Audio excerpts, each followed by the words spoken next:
going all the well, let me first ask this. I was here, but did we answer questions on 26?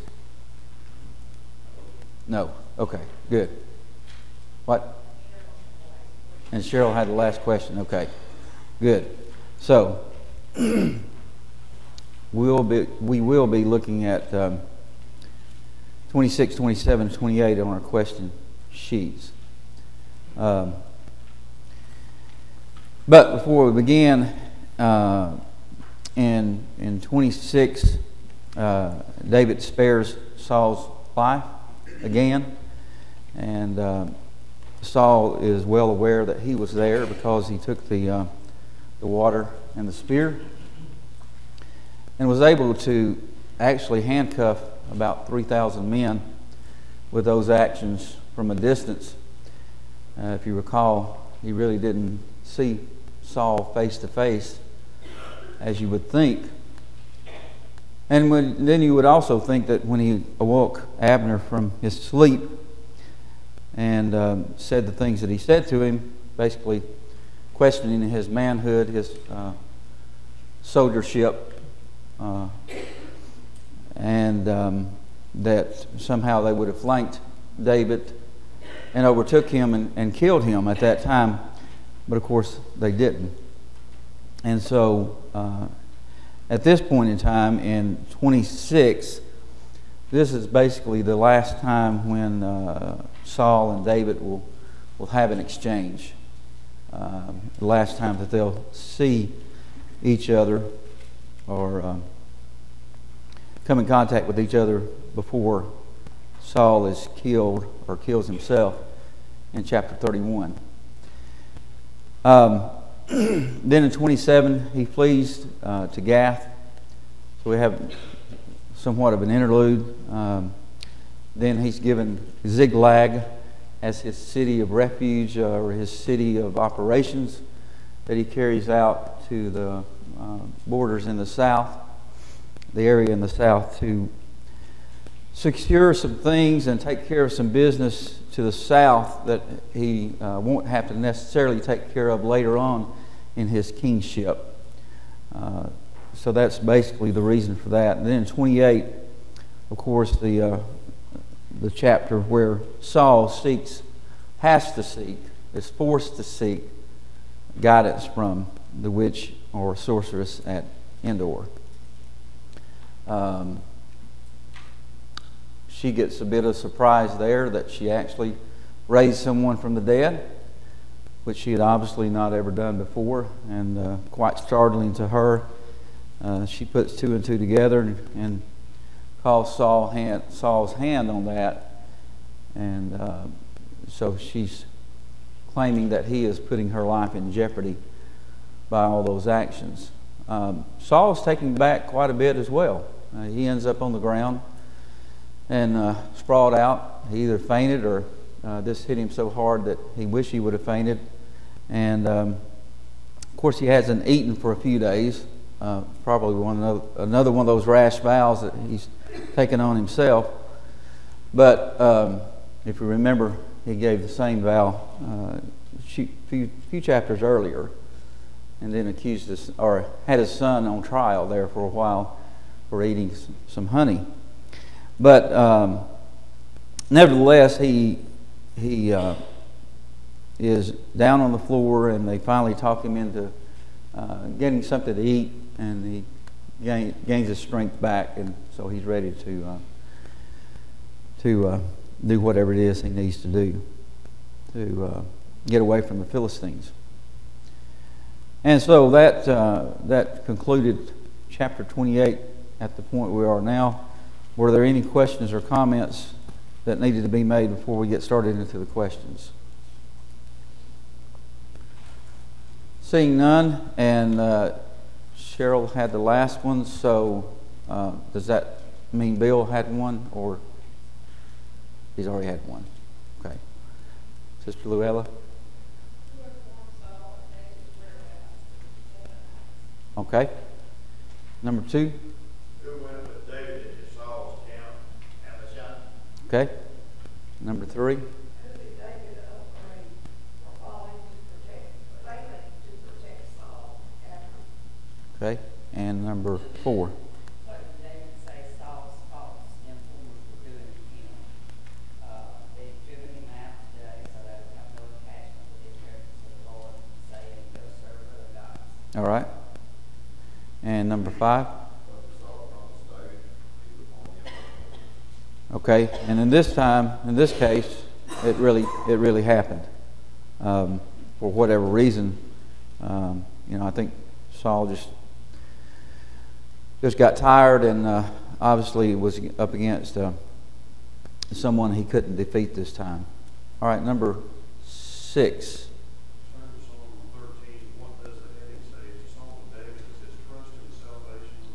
All right, and so David did that. Obviously, a stark difference from that of Saul, and he put his trust in the witch or sorceress at Endor. And as Brother Gary has said, David trusted in the Lord. All right, 1 Samuel 27, number 1. All right, and number 2.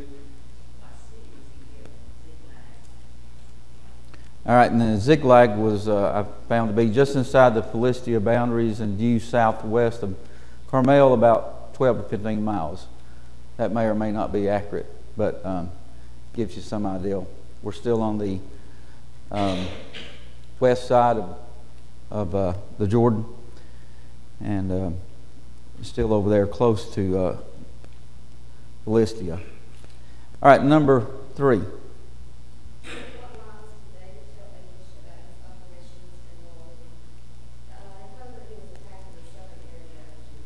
Okay, so what he was telling him is, I'm actually attacking those that are allies with Israel.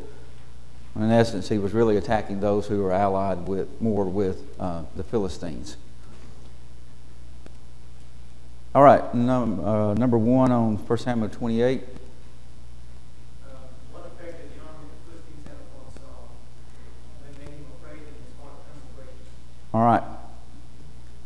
He was a man that was scared to death. Number 2. By what 3 means does the text say God did not answer Saul? 1, by dreams, 2, by Urim, and 3, prophets. All right. Number 3. Who did Saul decide to inquire? All right. Medium at Endor. And number 4.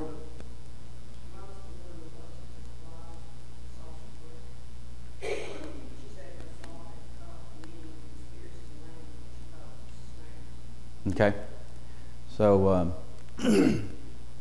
Saul had done this from the kingship position, but this was actually in line with the law of Moses, is that these medium and spiritists were to be cut off from the land.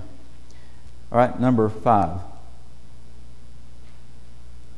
And I think we're down here to the front.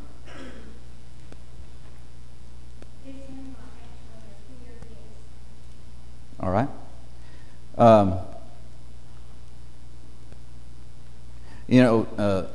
The commentaries I read, there was some question about that. Did he actually appear? Was he this? Was he that? And so forth and so on. But the Bible says that he did appear.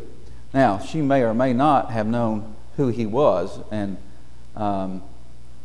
but she did know that that was who Saul had requested be raised, and so therefore I think that she again put 2 and 2 together, and God was of course using her to make this revelation known, and then Saul obviously knew who he was, or who he was. Okay, number. Verse 13 said she saw a spirit. His spirit was sick. Said she saw a spirit. That's probably part of the controversy. What chapter are we now in? 28? 28:13, and the king said to her, "Do not be afraid. What did you see?" And the woman said to Saul, "I saw a spirit ascending out of the earth." again, you know, she knew who Saul had requested that she raise. And also, there's probably no reason why she would have known who Samuel was that I can think of. But she knew who Saul was. She probably never met him either.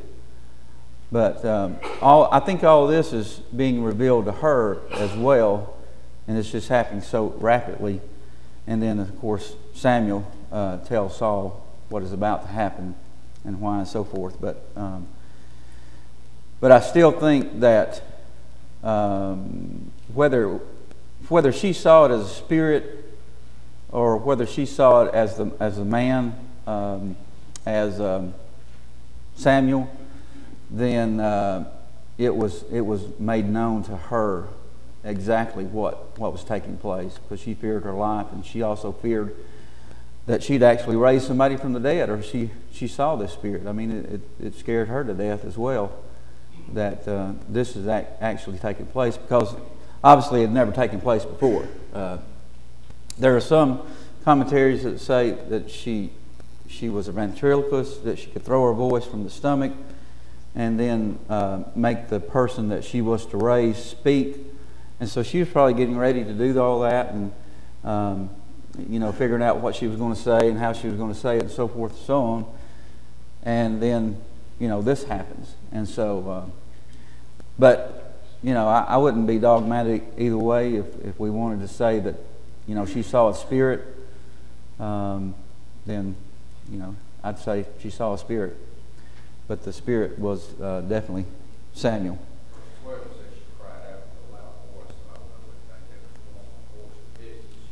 Right. Yeah. Yep. Says it's he does. That's right. Saul asked her, said, "What form is this, or what does it look like?" Mm-hmm. And she says, "An old man." And by saying this, she's seeing some kind of a form, whether it's actually Samuel in a reincarnated state or anything like that. It's more that she sees this form, and it shows to her that it's an old man. Then Saul calls him Samuel. Mm-hmm. She never calls him Samuel. Right. And if I alluded to that, I didn't mean to. But like Bill said, this just wasn't normal operation of business. So this isn't normally how she operated, and so she was taken back quite a bit. And Brother Keith. Read these phrases here, or these verses here, and everything, it kind of makes you wonder about Saul, because he's responsible for killing all the mediums in the land. Mm-hmm. He knows that God doesn't work through mediums, nor does he have any experience that mediums ever help anybody that was dead. Mm-hmm. And of course, we know that God never used mediums. He knows that God never used mediums. So knowing all this, why did he go and even think that he could get this done through the use of a medium? Well, the only answer I have for that is that, when we separate ourselves from God, we're going to seek man's wisdom. It's because we don't have God's wisdom anymore. And so man's wisdom is foolishness to God. But then it's wise to us who are thinking foolishly. So I think he was grasping. He had taken care of what he wanted to take care of for so long, and didn't take care of the kingdom. He took care of chasing and pursuing David. That was his goal in life. So I just think that he was grasping, and he was looking for answers, because God wouldn't answer him. This is a chapter where God does not answer him. And so he's got to have some answers, good or bad. He's got to have some answers. But, God's wisdom prevailed, because he used the sorceress to give Saul the answer that he so desired, and so, and he knew the kingdom had been taken away from him. Samuel told that to him, years earlier. So, This battle was something, it said that he was very afraid. So this was going to matter. He's never been afraid before. Mhm. So I think he was very desperate. yes, yeah, in a state of desperation, Cheryl said, and I think she's right. God was not with him, and so when God is not with us, we tend to do desperate things. It's not the first unbiased thing he did. Well, that's true too. All right. So we are now on number, which one? 4? Or no? 6. Thank you. Number 6. What was the source of your surprise? She cried. All right. And we pretty much answered that question, and she was definitely surprised. Number 7. His power was actually at work God's. I think there was no doubt it was God's hand that was in all this. Number 8. Why did Samuel fulfill verses 16 through 19? Says that since the Lord had turned away from you and has become your enemy, why are you asking me? He's done exactly as he said through me that he would do. Yeah. And so I think that's where he goes on to tell him that your sons will be with me. The Lord will deliver the army of Israel into the hand of the Philistines. So he's actually foretelling his death, and he and his sons. All right, number 9.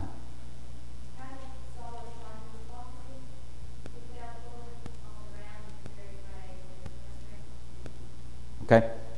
Number 10.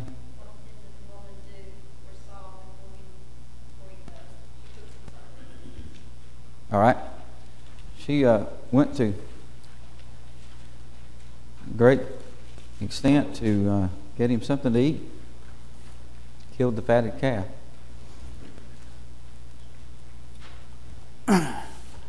Okay. Any more questions or comments before we leave 28? 29 through 31 is pretty quick from one standpoint, that we are in the final chapter of this book.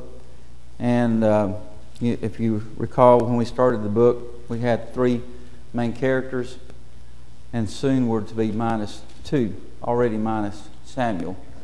And Saul will see his death in 31. But, David, for whatever reason, he trusted in the Lord, but then he still feels that he is being pursued. And so he winds up in Gath again and is given the city of Ziklag. And so then, as we began 29, David is put into a position where he is going to have to fight against Saul or the Israelites, and then through God's providence, he's probably spared from that. And so, even though Achish has a lot of confidence in David and has really befriended him and trusts David, even though he's been deceived by the attacks that David has carried out, he still trusted him a lot more than the lords or princes that were ruling with him at the time. And so they dissuade having David come to battle with them. So Again, chapter 29 is relatively short, only 11 verses. You have a few more verses in 30, and then 31 closes with 13 verses. But if you'll join me in Psalm 63, and my memory doesn't serve me well, but this is a psalm of David when he was in the wilderness of Judah, my heading says, and it's only 11 verses. But Adam, you've got a strong voice, haven't you? And ready to read those 11 verses for us.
Okay, so as Brother Gary has already said, that David put his trust in the Lord, and he found joy, I suppose, at least a little bit, a glimpse of joy in this time when he really needed to trust in the Lord. He really needed the Lord's strength to make it through what he was having to endure.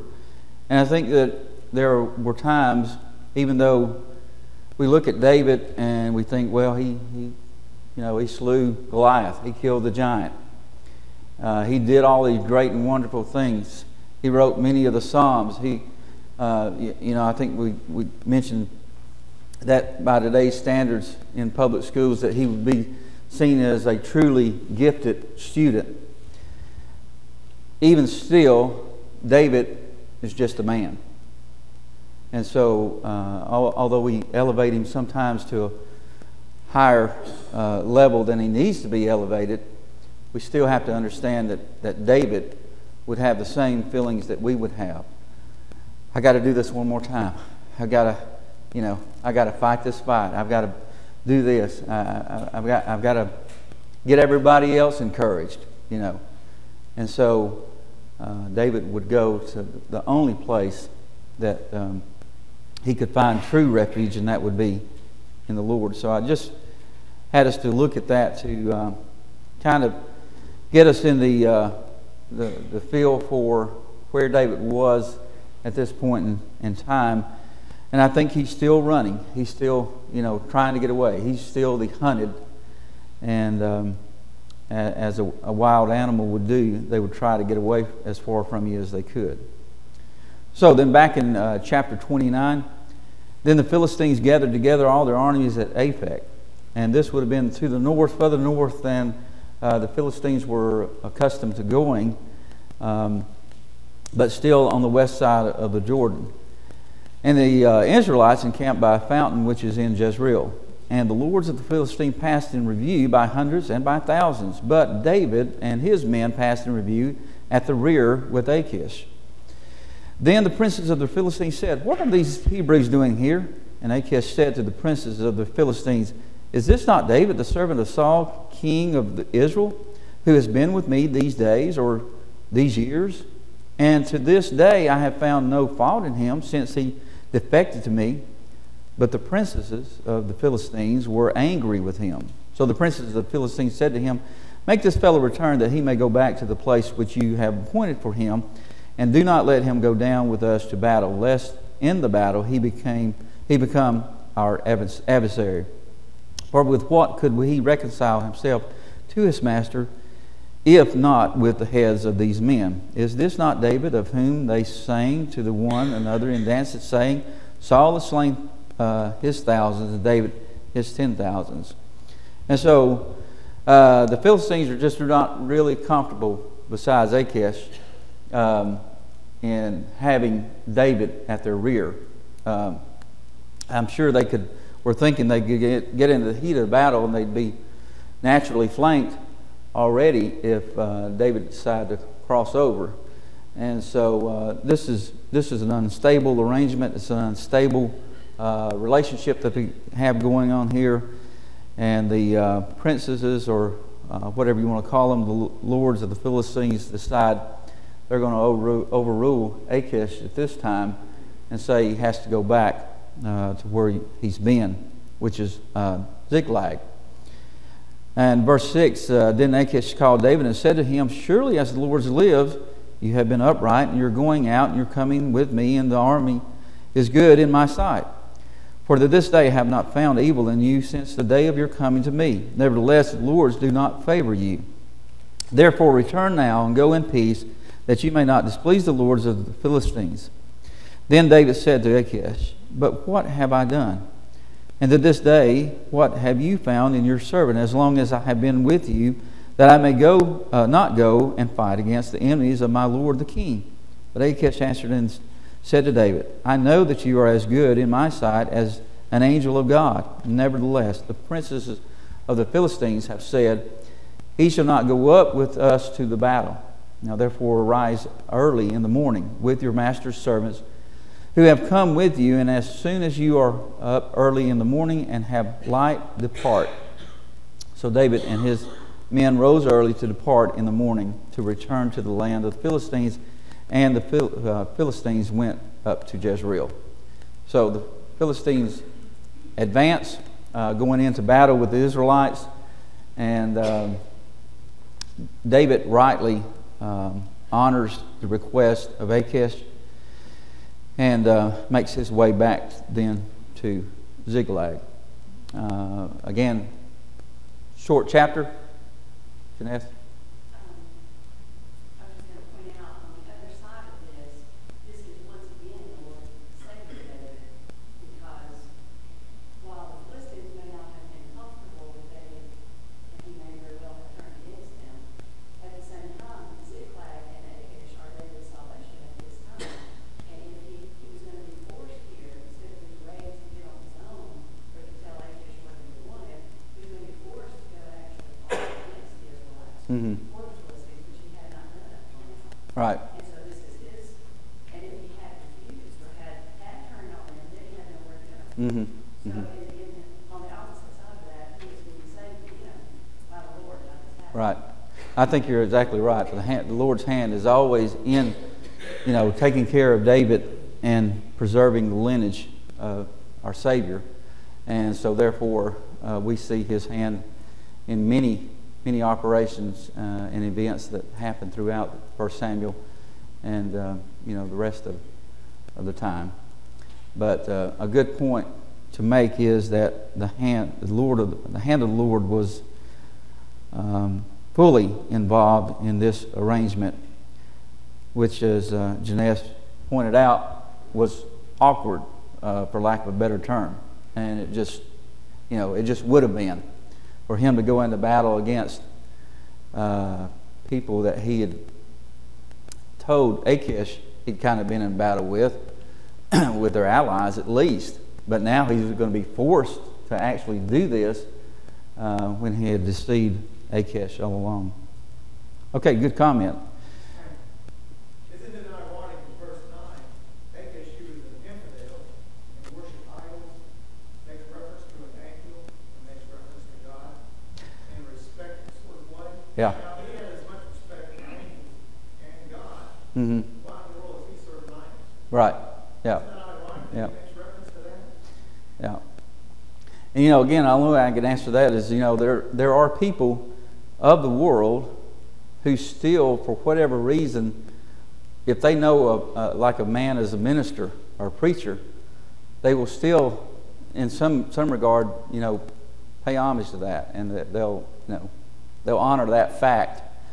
And if they're prone to use profanity out in the world, they tend not to use profanity around the preacher, or if they know that you're a godly man, And so, I found that interesting as well, that he would make reference to that, and probably, like you say, an infidel and worshiping idols. Good point. Anyone else? He did respect David very much. I think he really befriended him more than he thought he might before all this began, but had a lot of respect for David, as anyone would, for David, who had done what he had done and accomplished what he had accomplished. Question or comments? Okay, so in chapter 30. Chapter 30,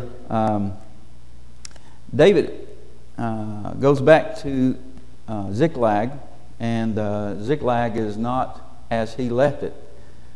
And so, of course, his wives were there, and would have been, if he had any children, they would have been there. The other men had children or wives, they would have been there. And so I'm sure they expected to go back and everything be as it were. But quite honestly, it wasn't. So David and his men, in verse 3, came to the city, and there it was, burned with fire, and their wives, their sons, and their daughters had been taken captive. And so someone had slipped into their house and taken their children. I have known of incidences where, I'm sure you have too, seen it on TV, where whatever reason, the baby's asleep in the crib, and they get up the next morning and the baby's gone. And somehow or another, someone has slipped in and taken the baby from the crib. And I say that not that it's a similar situation, but to give you a sense of how these people must have felt the way they carried on, and they were ready to stone David, and David would have been distraught, I'm sure, and I'm sure he'd been ready to go into this battle, and his adrenaline started flowing. He's told him, well, you got to go back.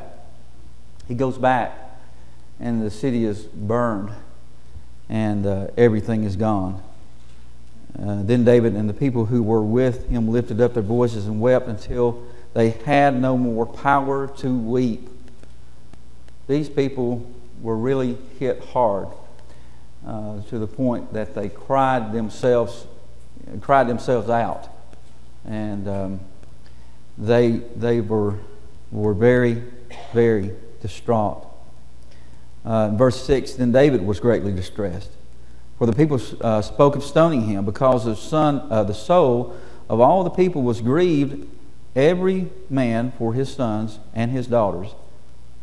But, I think that's a key but in verse 6, David strengthened himself in the Lord his God. And so, it's good to know that seeing all this and taking all this in and receiving all this abuse from these people to the point that, hey, we're going to take your life. We're going to stone you and get you out of your misery. You're not quite as good as what people say you are for you to have allowed this to happen. But David strengthened himself in the Lord his God. And so from that point, things turn around, and it's from verse 6 to the end of the chapter that then David begins to build and gain more and more and more confidence and get him out of his distressed state that he is in. And so within verse 7, then David said to Abiathar the priest, Amalek's son, please bring the ephod here to me. And Abiathar brought the ephod to David. So David inquired of the Lord, saying, shall I pursue the troop? shall I overtake them? And he answered him, Pursue, for you shall surely overtake them, and without fail recover all. So, if the creator of the universe, the creator of me, tells me that you shall overtake them, you will pursue them, and you will do it without fail and recover all. How quickly our confidence can be built back up from a distressed state if we only seek the Lord. So then he goes down to pursue the enemy, and he finds an Egyptian that's been out in the field, put out. He's not eaten. And then in verse 13, then David said to him, To whom do you belong, and where are you from? And he said, I am a young man from Egypt, servant of an Amalekite, and my master left me behind because 3 days ago I fell sick. We made an invasion of the southern area of the Shetherites in the territory which belongs to Judah, and of the southern area of Caleb, and we burned Ziklag with fire. So, quite a testimony. David's pursuing these guys. He doesn't have to do too much of an investigation. All of a sudden, a witness shows up. Hey, I'll give you a little food. You give me some information, and we'll get started. And so that's what happens, is that they were able to get this information from this gentleman who was out in the wilderness, sick and not eaten for 3 days. And so that's when things got to looking better. And then in verse 15, David said to him, Can you take me down to the troop? And he said, Swear to me by God that you will neither kill me nor deliver me into the hands of my master, and I will take you down to this troop. So when he had brought him down, there they were spread out all over the land, eating and drinking and dancing because of all the great spoil which they had taken from the land of the Philistines and from the land of Judah. So these folks were happy. In Ziklag, they were in a distressed state. They were in a state of being very, very distraught. But these guys, they were just jubilant. They were happy. Happy to be alive. Happy that they'd done this great thing, taken all these spoils, had all these treasures, and they were dancing. And David goes down to them. Then in verse 20, then David took all the flocks and the herds which they had driven before those other livestock and said, This is David's spoil. Now David came to the 200 men who had been so weary that they could not follow David, whom they had also had made to stay at the brook Bishor. So they went out to meet David and to meet the people who were with him. And when David came near the people, he greeted them. But what had happened is that David attacked these people, and he killed all except 400 men who were able to secure camels, not donkeys, but camels, and escape. And so it says that he recovered everything. The smallest thing that was taken was recovered at this point in time. And again, the Lord's hand is involved in this because the Lord said, this is what will happen. And so they get back to the brook of Bishor, and there are some gentlemen left there. There's 200 that are left there to secure things or with the baggage, as he says. But they basically ran out of breath. They couldn't go any further. And so when they get back, these other guys, worthless as they were, didn't want to share this stuff with them. And David says, no, it will be shared with them because the Lord has given this to us. So it's theirs as well as ours. And so from that point on, that was kind of the rule. And so then in verse 25, and so it was from that day forward, he made it a statute and an ordinance for Israel to this day. Now when David came to Ziklag, he sent some of the spoil to the elders of Judah to his friends, saying, "Here is a present for you from the spoil of the enemies of the Lord." So in David's zigzag events, spiderweb, if you were to plot it out on a map, it would look like he just been going from city to city, from area to area. So there would have been cities that he would have sought refuge, maybe, that he would have gotten supplies from, this sort of thing. So the spoils in this case must have been huge and enough to share with several others that had also been kind to him along the way. And so this is what it's making reference to.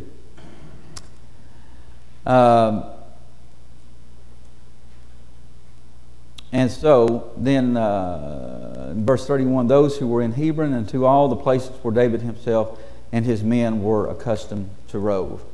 And so that closes that chapter with success. And David's success, and of course, as we've stated before, the hand of the Lord being involved in it. Now, that gets us through 30. Is there question or comments there?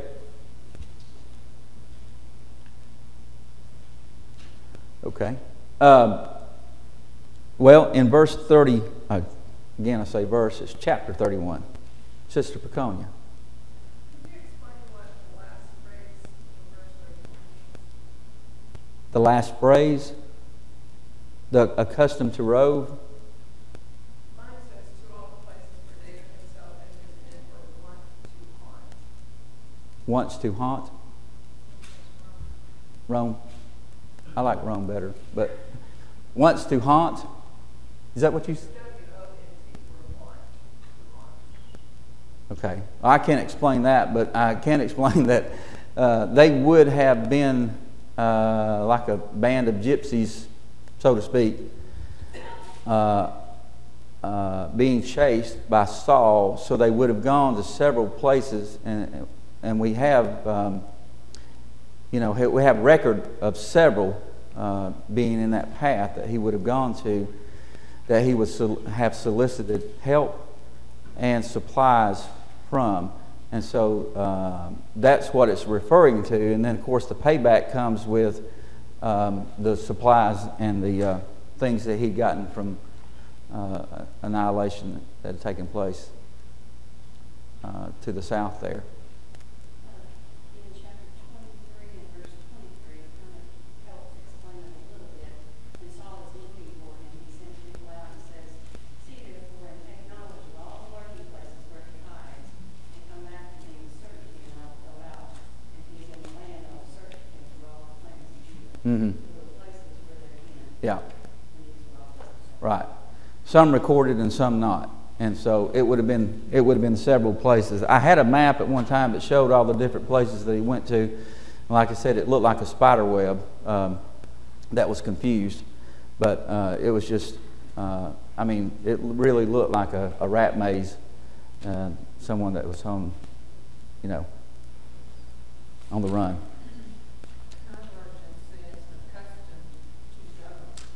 Custom to go. Yeah, Yes. that's what you understand, but the New English translation also says the places he's accustomed to roam.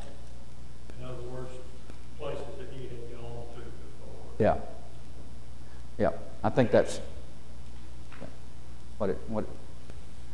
Okay, so next week we didn't make it to chapter 31, and we'll be ready to start chapter 31 and then answer the questions. I'm sure 29 through 31 are on the same sheet. And we'll get those passed out next week because I don't have them now. Thank you.